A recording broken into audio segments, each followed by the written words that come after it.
Alrighty guys, welcome back to Cobra Vids. Yes. Oh, I had tremors. I was scared. We're cold because it's very cold right now. But we're battling the cold and bringing this video to you.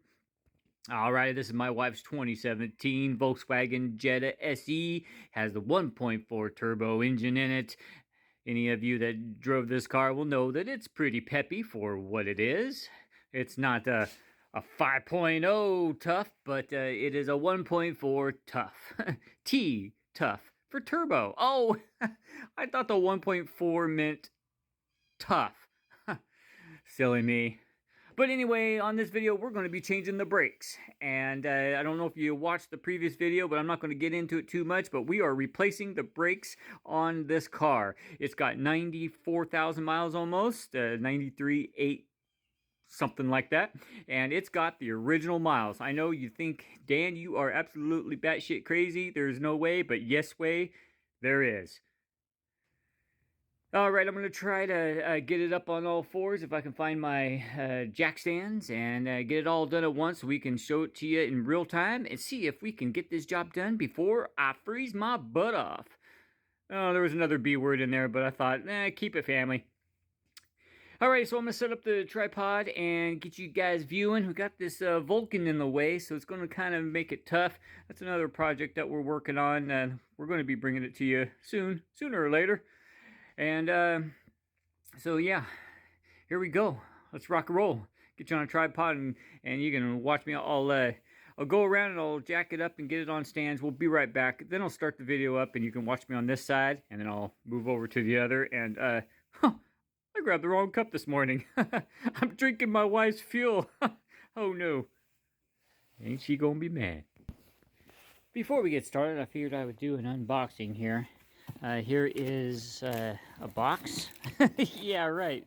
Alright, so let's see what we got in here. Okay, we got, hey, I didn't know that these came with hardware. Okay, so what's this here? Oh, this is brake quiet, or quiet brake. Brake lube, brake grease, or synthetic moly. You always want, a lot of guys will just toss these away, but I tell you what, if you put this stuff in the right places, and I'll show you exactly where to put them, there might not be enough in here. I might have to get some other out, but I'll show you how you're supposed to use this stuff. These brakes are not OEM. I chose not to go OEM because it'd be like 3 times as much, and I am going to be reusing the rotors on this car, so yeah. And here are the ones for the front, I would imagine. The rears are always smaller. And we got this box here, which this one I would imagine, yeah. This is the rear right here. Rears are always smaller. Well, I can't say always, but you see how much pad is on there? They look pretty good. Let's see what else they have in here. Oh, and we got the clips and the retainers. Okay. Why didn't these come with those? Oh, no, they didn't. Wow, interesting. Maybe we don't need them. We'll check into that. But anyway, that's for the front, and this is for the rear. And yeah, so far I'm happy with the quality. I mean, I don't like putting non-OEM parts on my car, but since I'm reusing these rotors, because I'll show you how nice they look. Since I'm reusing these rotors, I don't want to put a bunch of money into brake pads that may wear out prematurely. But if I get another 30, even 40,000 miles out of these rotors, then I'm going to be happy. And if you choose to reuse rotors, one thing you have to check is get up on the freeway, 70, 75, go 65 or 55 if that's your speed limit. Okay, I'm not telling you to speed. Don't get pulled over and say, well, the guy on Cobra Vid said to go 75 to test this property. Well, I'm not telling you that. Go the speed limit. My speed limit's 70 to 75. There's some places here in Texas that are even 85, but if you get your car up to freeway speed, and then when you go off the off-ramp, wait wait a little longer until you get closer to the stop, and then really push down on the brakes. Slow down quickly. If your steering wheel goes like this, or you feel a gallop in your car, kind of swaying back and forth like this, as you're applying the brakes hard, you probably got a warped rotor, and it'd probably be a good idea to go ahead and spend that money and get it swapped out. So that's pretty much all I can say on how to diagnose if you need to replace your rotors. And also, you just look at them and you run your thumbnail across them, and if your thumbnail really has resistance scraping across it, then you might want to replace them. But all of mine look pretty good. I'll show that to you. So anyway, I'm going to do what I said, get it up on the jack stands, and then we'll be right back. Thoroughbred, that's what she said in the back of my truck bed. A singer every Willie Nelson song I could think of. Putting me back to you.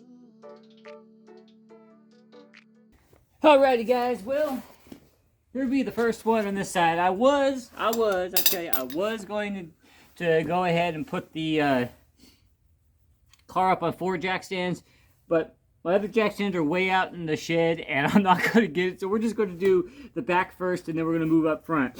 There's a few things I want to show you that you can inspect while the car is jacked up. Alright guys, safety rule number 1. Always secure your wheels, okay? The emergency brake on the Volkswagen only works the rear tires. You'll get an emergency brake that locks up all 4 tires and things like the Subaru.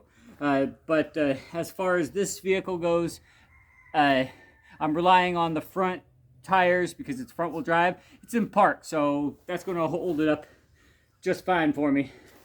So, one of the first things to inspect when I jack up a car for any reason at all, I always like to check the bearings and the bushings and all of that stuff just to make sure that we're still solid. Because if you're going to have things apart, you might as well go ahead and fix those while it's apart. It'd save time. No lie. Alright, so what I'm going to do is I'm going to check the bearings. Because I've noticed a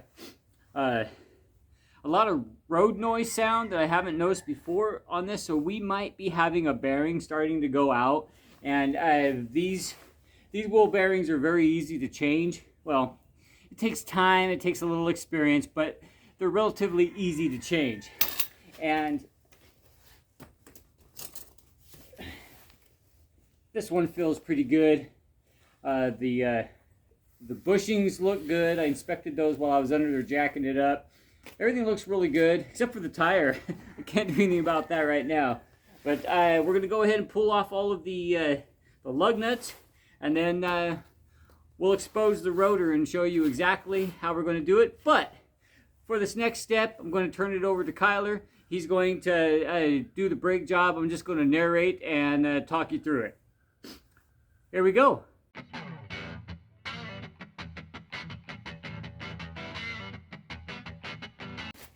All right, so Kyler finally got the tire off. We had to pause it and encourage him to go. Go, Kyler, go! All right, so what he's going to do now is he's going to see what is needed to remove that caliper. Dang, you're dang near rubbing on metal. I know, that's why that's why we're doing the brakes. Let me zoom in here for a second and show y'all. You know, and these rotors barely have any grooves in them. The rear of this rotor is pretty much the same. There are some grooves, but they are good enough to where we're going to reuse these rotors and just swap out the pads. I see no reason why not. So now he's going to get a wrench to loosen up the caliper bolts, and then we'll take a look at that pad and see exactly how close we were to scraping metal.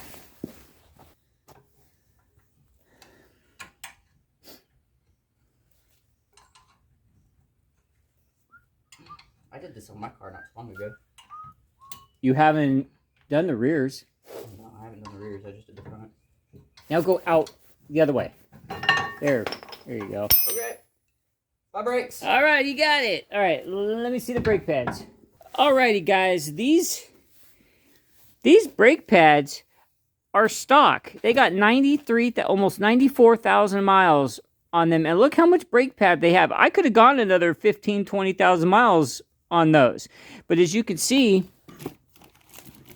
let me open up and show you the other ones, the new ones. Oh, maybe if I zoomed out a bit. As you can see, there's a huge difference in the new ones and the old ones. For one, you have this tapered bit, and that's what I look at through the rim when I'm trying to see how close my brakes are getting. As I look at this taper point. And when you've worn off this taper point and it's flush like this, that is exactly where I say you should replace them, because most of these are held on by rivets. And once you wear that down, then a rivet start to scrape. But I think this is more like glued on rather than riveted, because you don't see the holes for the rivets. And as you can see, this one has this line in the middle. I don't know if that's for cooling or for dust to escape or what, but it's definitely worn off this one. So definitely need to get them replaced. Let me show you side-by-side view like that. Pretty impressive that they actually went 94,000 miles. And those are OEM, or those are TRW. I guess that's the OEM brand for Volkswagen. All right, so we're going to go ahead and get the new ones on. This is one. This is the other. All right. But first,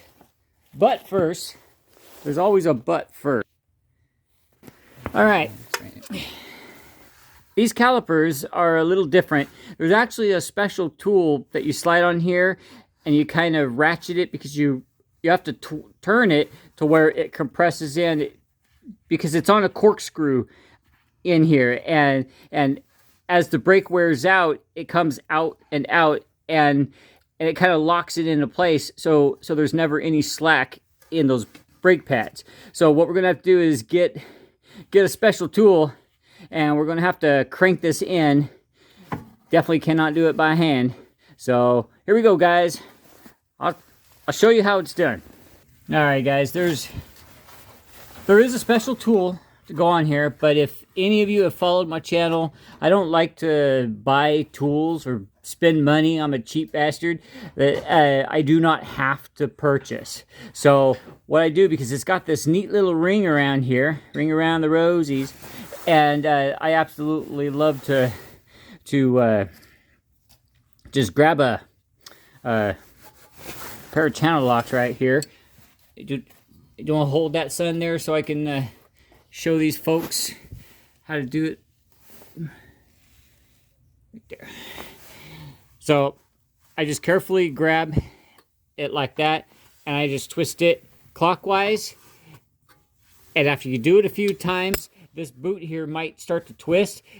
You just pull it off the lip, and it'll go back into place. You don't want to twist it too far without fixing it, because it will tear this, and dust will get in there and wear out this piston and seals, and then you'll start to have a caliper leak, and that gets into a whole new repair and more money. Then you have to bleed your brakes, and then you might as well have bought the tool. Then you might as well bought the tool. Well, even with the tool, you'll still have a twisting boot.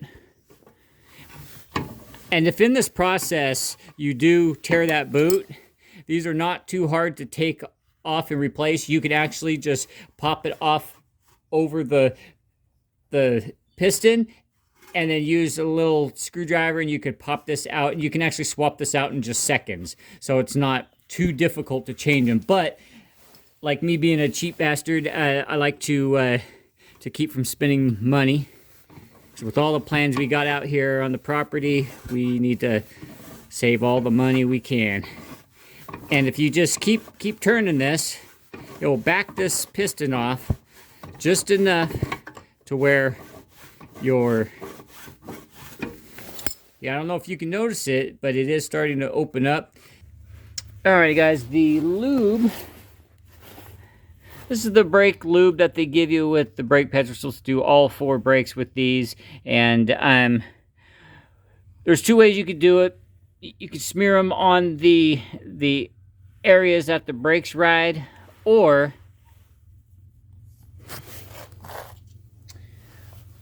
right here where the brakes make contact with the caliper bracket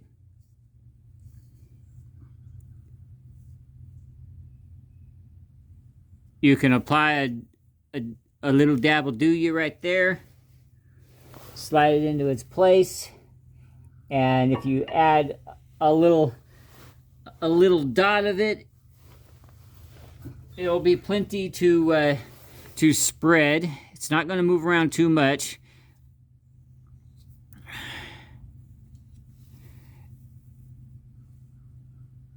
It's about all you need.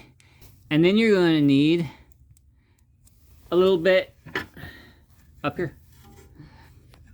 A little bit on the piston. And I'll always put a little bit on these tabs here, as those go on the back of the pad up front. Did you put any on the pad on the back? Oh, you didn't. Oh, you I put it right on the piston. Yeah. And now, if everything lines up, we will have this one done. Sometimes you got to push these caliper pins in to get it going. And this being, these having springs on top of these pads may make it a little difficult to get it in. But as long as you can get one caliper bolt, put in, then it'll be easier to get the other one in there.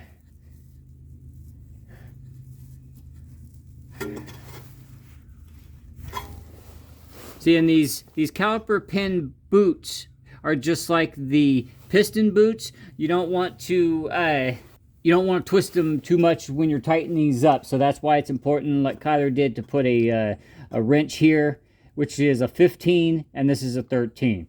All right, I'm gonna let him go ahead and tighten these babies up. Good, because I'm getting too cold. Too cold? Sitting here. Oh, well then let me get them tightened up real quick. No, I can work on it so I can warm up. Oh, okay, all right. Quit crying. I said good. I didn't say bad.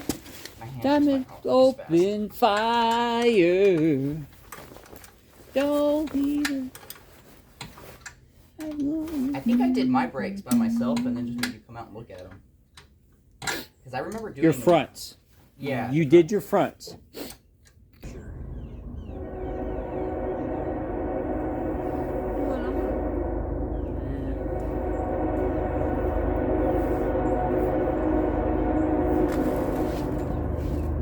Hit me like a bomb, bomb, bomb.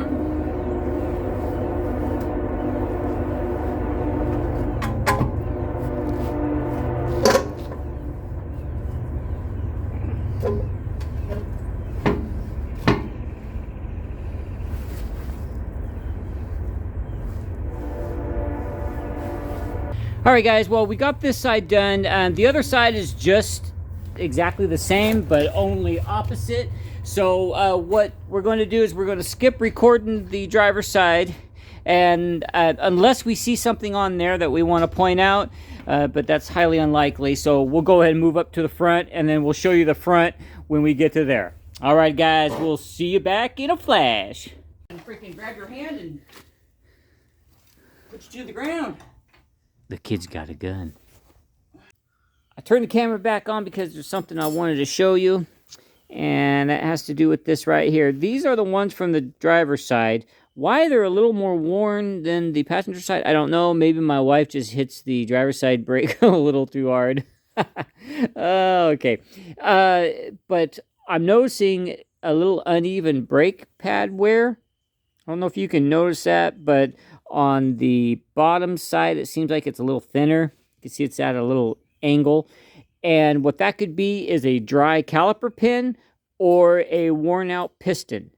So what we're going to do just to make things good for the next 30,000 miles is we're going to go ahead and grease up the caliper pins on that side, make sure they're moving smoothly. Because if a caliper pin dries up and the piston applies brakes, it might throw the pads off a little bit because one side's sticking, because those caliper pins should move freely. So if it's dried out, it might cockeye the pad a little bit and cause a little uneven wear. That's not bad. I've seen much, much worse, but that's about as low pad as I want to go. But the same thing, that other side is very smooth. There's not really any grooves that scare me, so we're going to go ahead and continue on using the old stuff. All right. You know what it is underneath. Yeah, they're caps. I want to say it's an Allen, though. Well, let's... Alrighty, guys, we're up on the front side now. The back side went flawless. We're all done. Everything's torqued down and ready to rock and roll. We're on the front side now. This caliper here is the larger of the two. On the back side of the caliper bolt, there's a little plastic cap. You just use a little screwdriver or your fingernail like I did, and you just work it out, and it's going to expose an Allen bolt. And the size is...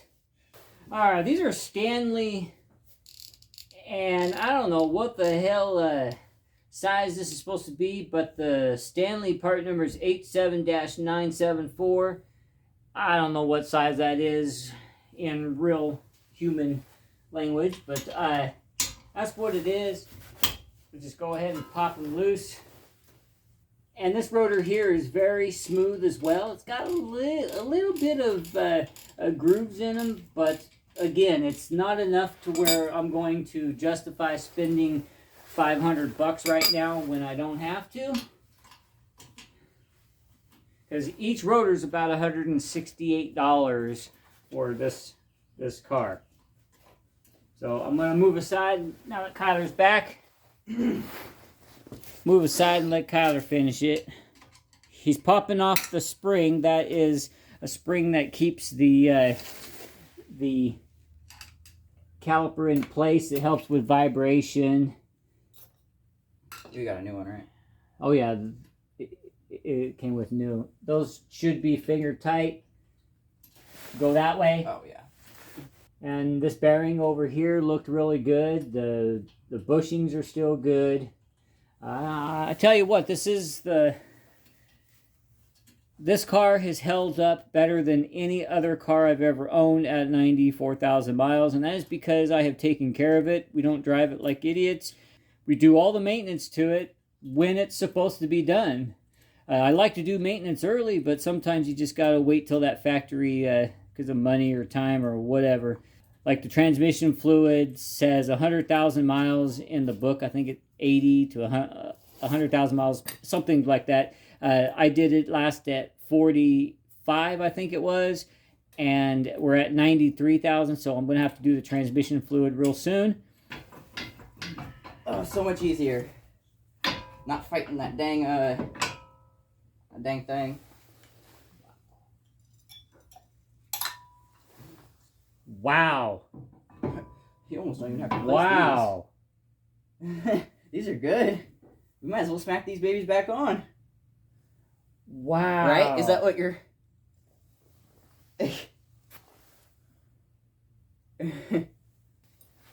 that... You might get another... Alright, guys. Check out this OEM pad. This has got almost 94,000 miles on them. And unlike the rear ones, these ones actually have some of the angled groove. Let's go get a new one and compare. Alright. So as you can see, here's the angled cut in that one and this one. These brakes are actually about halfway down, but you see the line for dust or cooling or whatever that line is there for, it's gone on the old pad. So we'll go ahead and put these new pads on, and we'll just run them. Now, as you can see, these pads, the other one, where is the other one? There's no wire, right? No, I mean, you had the other one. Okay, so this wire is for a sensor that tells you when the pad's getting low. Ours doesn't have it, so all you really have to do is make sure that the pad is the same, and then we can just snip this connector off because we're not going to need it. I wasn't sure if ours had it, so I went ahead and bought the ones that has the sensor because after all, it's better to have it than not. And the pads look identical. Everything's good. So we're going to go ahead and get this back together with the new brakes. I had to finally get in the shower last night, and then I wrapped all of my hands in the heating pad And just let them sit like that. Man, that heating pad's my best friend. They are. We're weird. Huh? We're weird. And now, guys, for some comedy. Kyler, put the spring on that caliper. Ladies and gentlemen, boys and girls, the monkey tries to put the pin on. Nope, not even close. I knew this was going to be a joke. That's why I was trying to get it good.